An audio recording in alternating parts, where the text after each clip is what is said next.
Laking tuwa ni Charmaine na payagan siya ni Jacob na lumabas. First time itong nangyari, kaya naman nang makaalis na si Jacob ay mabilis na siyang gumayak.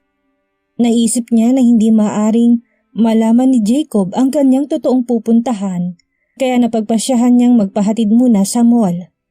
Dito na lang ako ha, dito kasi kami magkikita-kita ng mga kaibigan ko. Pagsisinungaling ni Charmaine. Sige po senyorita, anong oras po ba kayo susunduin? Hindi na, wag niyo na akong sunduin. Ihahatid na lang daw nila ako. Ah, ganun po ba? Sige ho. Bitbit ang ginawa niyang graham cake.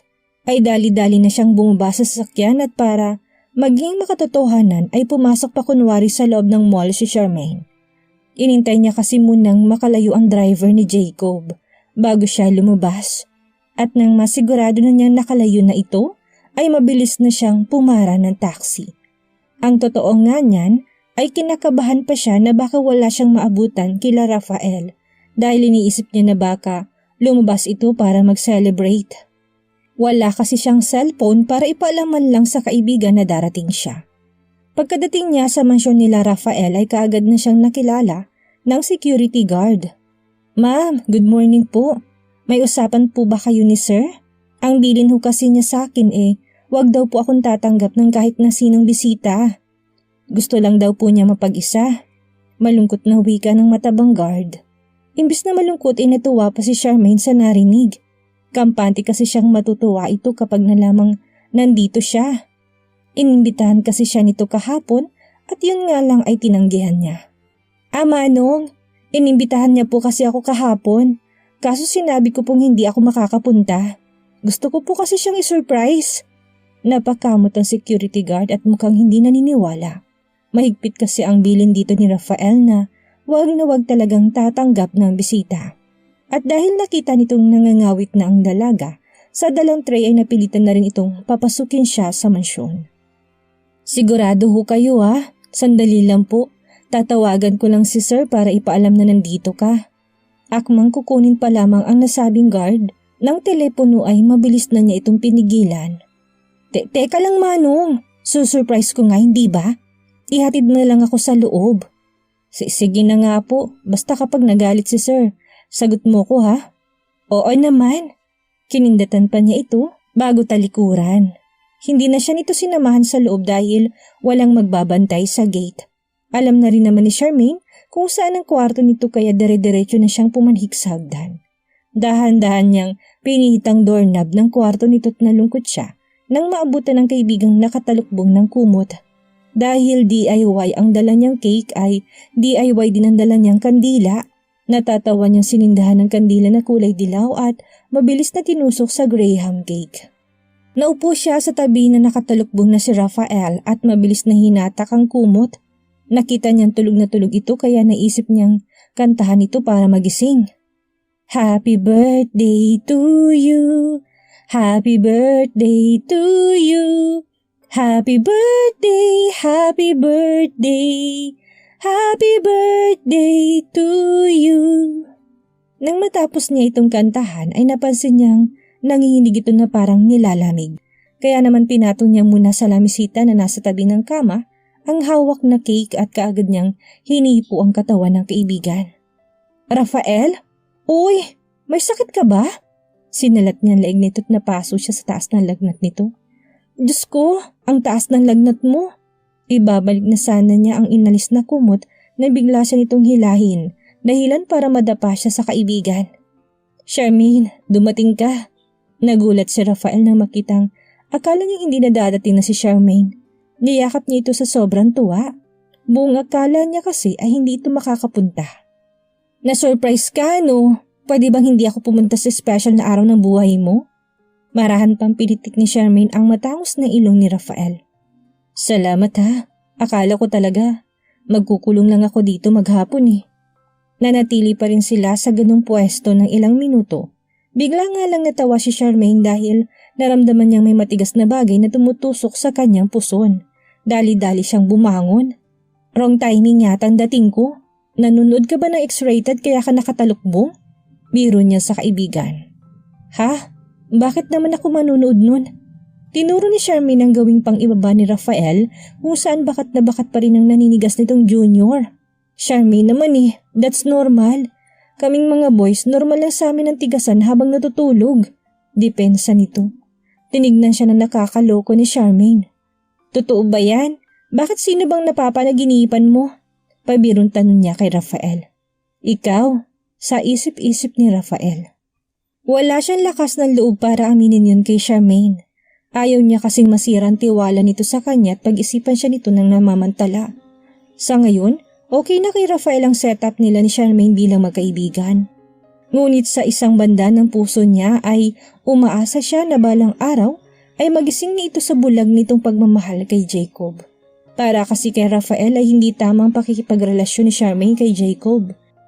Malinaw na malinaw kasi sa pagkakaintindi niya na inaabuso ni Jacob ang kainosentihan ng kaibigan. Yun nga lang dahil mahal na mahal ni Charmaine ng nobyo ay wala siyang magawa. Uy, hipan mo na yung kandila. Hinila ni Charmaine ang kamay ni Rafael para patayuin. Ay, mag-wish ka pala muna. Muling kinuha ni Charmaine ang nasabing DIY cake at saka tumayo sa harap ng nakaupong si Rafael. Pumikit naman ito at pagkaraan ng ilang segundo ay hinipan na nito ang kandila. Mababakas na sa mukha nito ang kasiyahan dahil dumating ng kanyang gustong makasama sa kanyang kaarawan. Ano yung winish mo? Secret. Bakit ko sasabihin? Baka mamaya hindi magkatotoo. Palusot nito. Hindi niya kasi masabi na si Charmaine ang laman ng kanyang wish. Higit pa kasi sa kaibigan, ang nararamdaman niya rito ngunit ayaw lang niya aminin. O sige, ikaw ang bahala. Hindi na niya ito kinulit. Ilang sandali pa may kumatok sa pintuan. Mga katulong yun nila, Rafael. Nagulat si Charmaine nang kuhain ng mga ito ang dala niyang Graham. Saan nila dadalhin yun? Tanong niya kay Rafael na siyang abala sa ka-text sa cellphone. Hindi siya nito pinapansin. Hanggang sa tuluyan na ngang nakalabas sa mga katulong. Sinimangutan niya ang kaibigan. Bising-busy kasi ito at iniisip niya na may ka-text itong chicks. Nakaramdam siya ng selos bilang kaibigan. Inagaw niya cellphone nito at mabilis na in-off. Ano ba? Makikipag-textmate ka lang pala sa mga chicks mo. Sana hindi na lang ako pumunta. Tinawanan lang siya nito. Ang hindi kasi alam ni Charmaine ay mga tauhan ni Rafael ang ka-text nito. Hindi naman kasi inaasahan ni Rafael ang biglaan niyang pagpunta. Kaya ura-ura din nagpahanda ito ng isang romantic dinner date sa may swimming pool ng Masyon. Hindi chicks ang ka-text ko. Depensa nito. Inamon niyang kaibigan at hinila sa kama. Wala akong handa Pwede bang manood na lang tayo ng movie? Alok ni Rafael. Okay lang na wala kang handa. Marami naman sigurong pagkain sa ref nyo, no? Oo, kaso nakakahiya sa'yo So sige na, mamili ka na ng movie gusto mo. Dahil komportable sila sa isa't isa ay magkatabi silang nahiga sa kama habang nanonood ng horror film. Pilyo pang ang pinatay ni Rafael ang ilaw para mas thrilling. Share din sila ng kumot habang seryosong nanonood. Paminsan-minsan ding napapayakap si Charmaine sa kaibigan tuwing intense ang eksena. Damang-dama naman yun ni Rafael. Matatakutin ka pala. Sinamantala na niyang pagkakataon na mayakap ang dalaga. Hindi naman masyado. Magugulatin lang siguro. Sagot naman ito habang nakadukdok ang kalahating muka sa kaibigan. Kung may makakakita lang sa kanilang dalawa ngayon, ay tsak na isiping may relasyon sila. One bed, off lights at magkayakap. Do you consider it as a friendship goals? After 2 hours, nakatulog na si Charmaine sa bisig ni Rafael. Wala siyang kaalam-alam na kanina pa, nagkakarerahan ng mga daga sa dibdib ng kaibigan. Pilit kasing kinakalma ni Rafael ang sarili sa kung anong may umudyok sa kanyang halikan ang mga mapupulang labi ng dalaga. He's in love with his best friend. Lalong bumilis ang tibok ng puso niya nang mas idiin pa ni Charmaine ang pagkakayakap sa kanya, kaya naman unti-unti niyang inilapit ang mukha sa kaibigan. He's almost there. Isang dangkal na lang at mahahalikan na niya sana ang labi nito nang biglang tumunog ang kanyang cellphone. Signal yun na pwede na silang bumaba. Sakto namang nagising si Charmaine dahil sa lakas ng ringtone. Nag-inat pa ito at mapungay na tumingin sa kanya. Nakatulog pala ako. Ano oras na ba? It's dinner time. Tara sa ibaba. I have prepared something for you. Mabilis na napakala si Charmaine mula sa pagkakayakap sa kaibigan. Naku, patay. Gabi na pala. Dali-dali siyang bumangon at mabilis na inayos ang sarili. I have to go. Mayayari ako kay Jacob. Hindi na nagkaroon ng pagkakataon si Rafael na yayain itong kumain dahil lumabas na kagad ito ng kwarto. Sandali lang, Charmaine, ihahatid kita. Malungkot na pinandar ni Rafael ang sasakyan. Gusto pa sana niya kasing makasama pa na matagalan dalaga, ngunit wala siyang magawa. Grabe, napasarap ang tulog ko ha. Ang lamig naman kasi sa kwarto mo eh. Hindi na kumibo si Rafael. Tahimik lang siyang nagmaneho hanggang sa makarating na sila sa bahay ni Jacob. Isang mabilis na halik sa pisngi ang ginawad sa kanya ni Charmaine at nagtatatakbo na ito papasok ng mansyon. Walang kaalam-alam si Charmaine na pagsisisihan pala niya ang pag-uwi niya ng maaga. Charmaine's points of view. Nagmamadali ako nagtatakbo papasok ng mansyon dahil natatakot ako kay Jacob. Minsan lang niya kasi akong payagan tapos umabuso naman ako. Baka hindi na tuloy niya ako payagan sa susunod. Pagpasok ko sa gate ay mabilis kong sinilip ang gwardiya sa kanyang guardhouse. Swerte ako tulog na tulog ito. Hindi niya ako maire-report kay Jacob. Dahan-dahan ako naglakad papasok sa loob at naninibago ako dahil wala sila manang dolor sa baba. Ang aga naman ata nilang natulog. Sa isip-isip ko, masyadong tahimik ang kabahayan at wala ni isang taong nakakakita sa akin na pumasok maliban sa CCTV na nakapakalat sa loob ng mansyon. Dito wala akong lusot.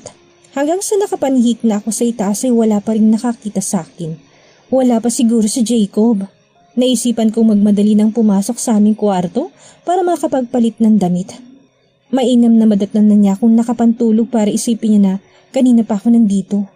Papasok na sana ako sa kwarto ni Jacob nang parang may narinig akong ingay na parabang nagtatalo sa may bandang dulo. Pangalawang kwarto pagkatapos ng kwarto ni Jacob, ang kanyang library. Nabagabag ako sa klase ng ingay na yon kaya naman napagdesisyonan kong silipin kung sinong mga yon. Habang papalapit na ako sa nasabing library ay bigla kong kinabahan. Ang lakas ng kabog ng dibdib ko. Hindi ko maipaliwanag at mintras na papalapit ako na papalapit ay lalong lumilinaw sa aking pandinig. Ang boses yun ay isang babae, isang lalaki na nagtatalo. Kilala kong boses na yon. Kung hindi ako nagkakamali si Jacob yon at ang unang bagay na pumasok sa aking isipan ay baka nagwawala si Jacob dahil hinahanap na niya ako. Kahit na natatakot ako'y naisip kong magpakita na sa kanya para matigil ng kanyang pagsigaw. Pipihitin ko na sana yung doorknob na bigla ko mapaisip. Sino yung kausap niya? Bakit may umiiyak? May kalabog? Ang daming tanong sa isip ko. Minabuti ko na munang idikit ang tenga ko sa mismong pinto para lubos akong malinawan. I'm sorry, Jacob. Maawa ka sa akin. Huwag mo kong patayin. Boses na nagmamakaawang babae. Napahawak ako sa aking dibdib. Naguguluhan ako kung sinong babae yun. Maawa? Bakit ako maawa sa'yo? Sinira mong buhay ko. Niloko mo ko. Pinaniwala mo kung anak ko si Lana. Yun pala'y anak niyo siya ni Benji. Ang tagal kong nagluksa sa pagkamatay niyo. Yun pala'y pinlano mo itong lahat. Papatayin kita, Lucy. Napatakip ako sa aking bibig. Hindi ako makapaniwala sa aking mga narinig. Si Lucy ang kausap ni Jacob at malinaw na narinig ko na hindi raw anak ni Jacob si Lana. Anak ni Benji si Lana? Ilang sandali pa'y may narinig ako malakas na lagapak. Hayop ka, Lucy. You ruined my heart. Akala mo siguro na hindi ko malalaman ang lahat? Tsk, pinaniwala mo kung aksidente ang nangyari. Pinaniwala mo kung na ikaw yung namatay nung gabing iyon. Yun pala'y si Mang Carling palang inilibing namin. Hindi ka na naawa sa matanda. Dinamay mo pa siya sa mga kawalang hiyaan mo. All this time, walang araw na hindi ko siya sinumpa. Yun pala'y inosente siya.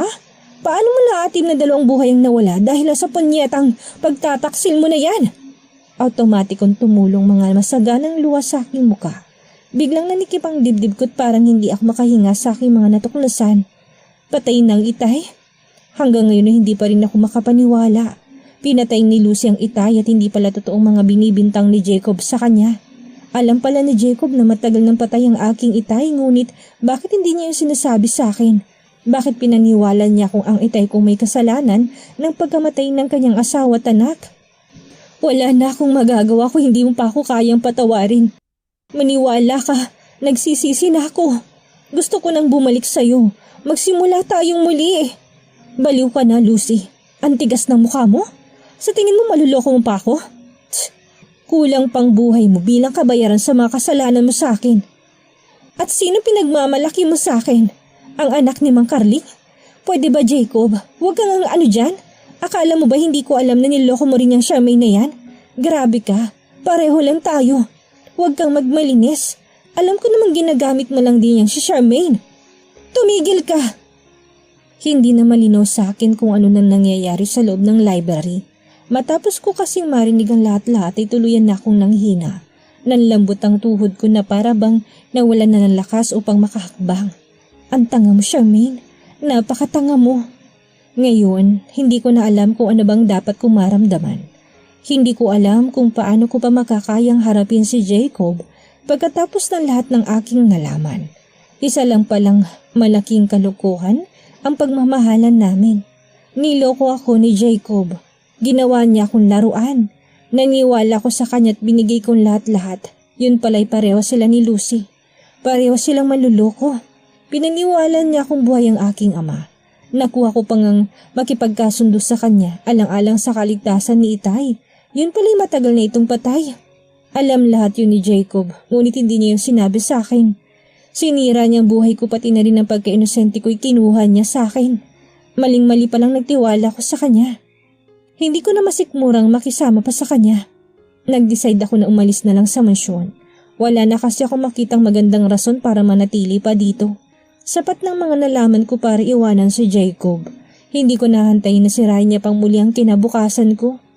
Papaalis na sana ako sa kinatatayuan ko nang bigla akong mawala ng balanse.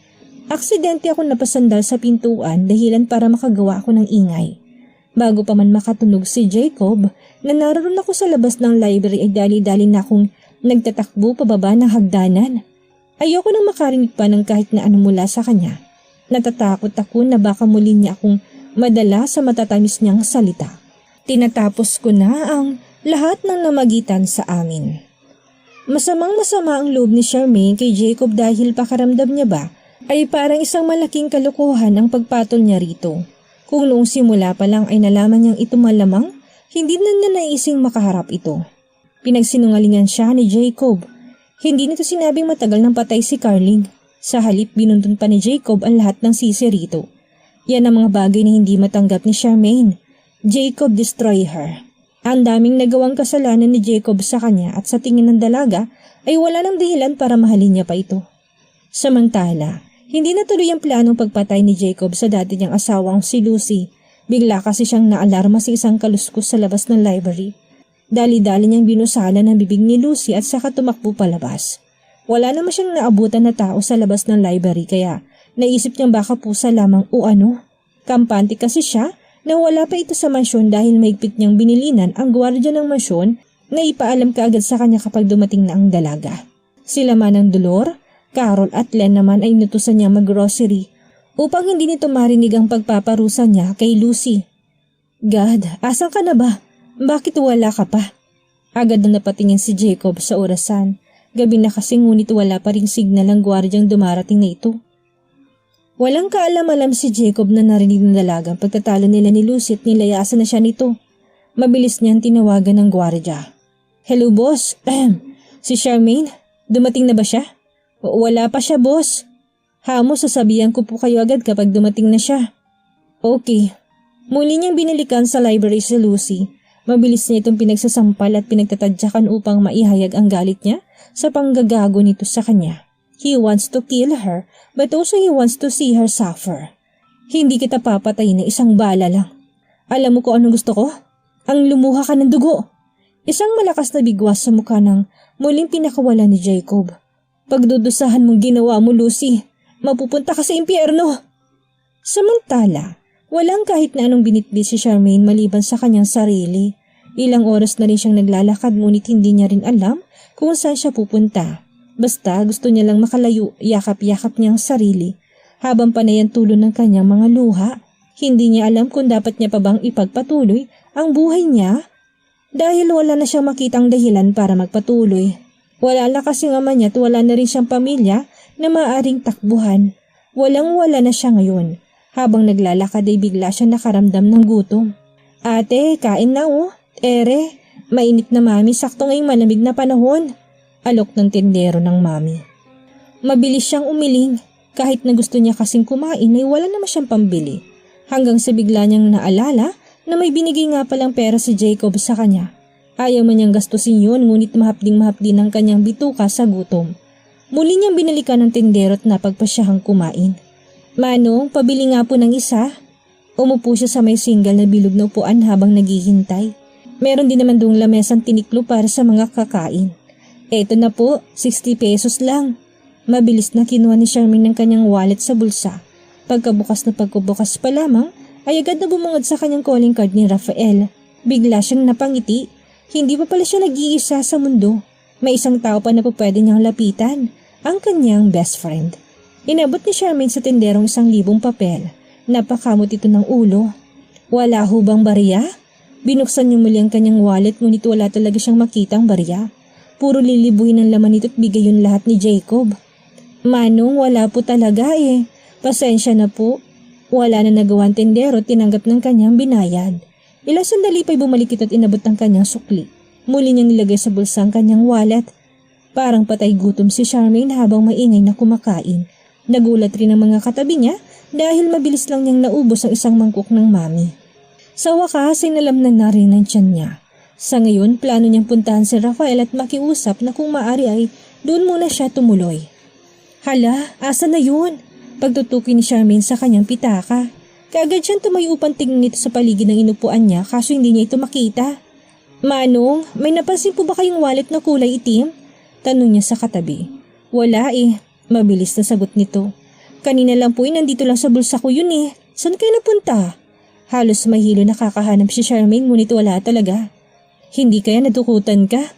Singit naman ng tindero. Baka natiktikan na may lilibuhin ka dyan sa wallet mo. Nasalisihan ka tiyak. Naku, hindi naman po importante yung pera eh. Yung card pong kailangan ko. Problema niya tuloy ngayon kung paano makukontak ang kaibigan. Lumalalim na kasi ang gabi at hindi niya alam kung saan siya magpapalipas ng gabi. Delikado pa naman ang panahon ngayon. Example na lang ang nangyari sa kanya ngayon. Wala siyang kaidea-ideyang mananakawan siya. Ang nakakahanga nga lang kay Charmaine ay hindi mo siya nakita ng takot kanina. Manhid na siya sa takot. Samantala, naalarma na si Jacob dahil mag-aalas 10 na wala pa rin si Charmaine. Nagsisimula na ring uminit ang kanyang ulo dahil wala siyang idea kung saan nakatirang sinasabi nitong kaibigang si Emimar. Charmaine, this would be the last time na papayagan kitang umalis. Tiimbagang nawika ni Jacob habang nakatitig sa monitor ng CCTV. Sa hindi niya malamang dihilan, may kung anong bumulo sa kanyang i-review ang CCTV. Biglang kumuyom ang kamao niya sa sobrang galit. Nakita niya kasing pulang kotse ang pagmamayari ni Rafael na naghatid kay Charmaine. Shit, kanina pa siya nandito? Hindi makapaniwala si Jacob na kanina pa pala nakauwi si Charmaine. Ngunit ang pinagtataka niya ay kung nasa na ito ngayon. Ang kaninang galit na nararamdaman ni Jacob ay kaagad na napalitan ng takot. Oh no, no way! Halos manigas si Jacob sa kinaupuan nang makita niya sa CCTV na nakatayo si Charmaine sa may pintuan ng kanyang library. Malinaw sa video na nakikinig ito sa usapan nila ni Lucy dahil nakatapat pantengan nito sa may pintuan. Nakita rin ni Jacob na napahawak pa ito sa dibdib at mukhang nalaman na nitong tungkol sa kanyang ama. Punyeta! He messed up his hair. Hindi niya alam kung bakit nagkaganito. Bakit pati si Charmaine ay iniwan na siya? Wala akong kasalanan dito. Napaluhan na si Jacob na hindi oras. He loved Charmaine so much at hindi rin naman niya ginusto ang malagim na sinapit ng ama nito. Pareho lang silang naloko. Hindi papayag si Jacob na pati si Charmaine ay mawala pa sa kanya. Ito na lang ang meron siya. Dali-daling kinuha ni Jacob ang kanyang baril at sinuksok yun sa kanyang likuran. Parang alam na kasi niya kung kanino tatakbo si Charmaine. Kay Rafael. Bang bang bang. Sunod-sunod na putok ng baril. Anong gagawin ni Jacob ngayong tilam nagkakaproblema siya ngayon kay Charmaine? Magawa pa kaya niyang makuha ang dalaga? Ano ang gagawin ni Charmaine ngayong malinaw sa mga narinig niya na pinaglihiman siya ni Jacob? Mapatawad pa kaya niyang nobyo o ito lang simulan ng pagkasira nilang dalawa? Yan ang ating aalamin sa susunod nating kabanata.